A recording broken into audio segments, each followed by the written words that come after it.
Do you view Patrick Mahomes any differently after scoring 9 points in the Super Bowl?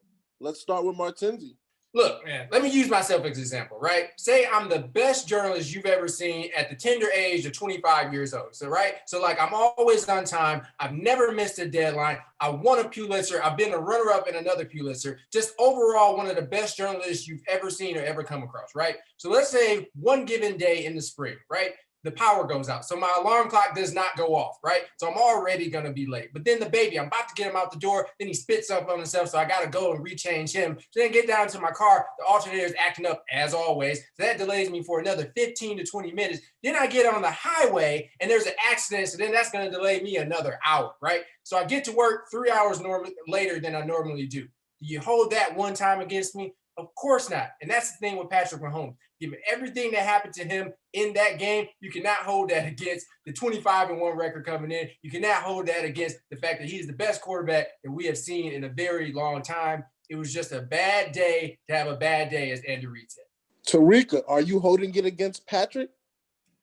No, not at all. I'm very much on the same train as Martenzie. I mean, asking me to view Patrick Mahomes any differently is like asking me to view John Travolta differently after watching Hairspray. Wasn't his best film, but he's still a very good actor. And that's just kind of how I feel about Patrick Mahomes. Listen, he's still a very good quarterback, still one of the best, still an alien walking this earth. He just so happened to have one of the worst games of his life and one of the biggest moments that he'll probably ever face. And I think that the mistake, or not necessarily the mistake, but just what all of us believed going into this game was that this team was a complete team and a team capable of coming out victorious, that he could go back to back along with other people. But as I mentioned, the Super Bowl wins are a team accomplishment. It's not an individual accomplishment. You need every piece of the package to work perfectly in order for it to come out in your favor. And in this situation, it just didn't. I still think that Patrick Mahomes is the icing on top of any cake. You just need to make sure that the cake foundation is straight. And in this case, it wasn't, but he'll be fine.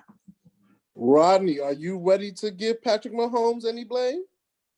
Oh, no, he's definitely getting a little blame, but, in big picture, I'm not looking at him any different. I still think he's the most talented quarterback in the league. I still think he's the best quarterback in the league. But I am looking at that Chiefs organization as a whole just a little bit differently. Starting with the coaching, I didn't expect him to get out-coached, as we mentioned before, like they did by Todd Bowles in that defense. I didn't expect the lack of weapons outside of Tyreek Hill and Travis Kelce to be so non-existent. Sammy Watkins came back off an injury. He was not much of a factor. McCole Hardman, not much of a factor. The running game really wasn't there. They really got out physical. So, these are a lot of tools that I assumed that the Chiefs had, and they had shown in previous games that they didn't show on the biggest stage. And so, there's a lot of talk about, the Chiefs are the next dynasty, this and that. And not to say that that's out of the question, but that certainly isn't the lock that people made it appear to be that it is now.